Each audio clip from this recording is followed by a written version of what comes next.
Le président birman à la même table que les chefs d'État des nations d'Asie du Sud-Est. L'image est éloquente. Paria depuis de longues années, la Birmanie réintègre peu à peu la scène internationale. Elle prendra la présidence de l'ASEAN en 2014, l'aboutissement des réformes engagées par le régime. Nous espérons bâtir un pays plus moderne, avec une démocratie prospère qui sera active au niveau local, national et international. Et la démocratie en Birmanie a un nom, celui de l'opposante de toujours, Aung San Suu Kyi. Elle reçoit ici le ministre britannique de l'Éducation, une rencontre impensable il y a encore quelques mois. Dissous par la junte en 2010, son parti, la Ligue nationale pour la démocratie, s'apprête à décider son retour dans la vie politique birmane.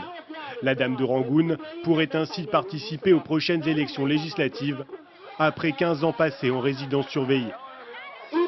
Cela doit être clair. Le gouvernement qui peut agir au mieux pour le peuple ne peut être qu'un gouvernement sous l'influence du peuple.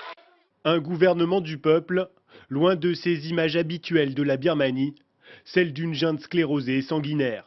En mars dernier, elle a cédé le pouvoir à un régime dit civil, mais les militaires sont toujours à la manœuvre. Objectif, sortir le pays de son isolement.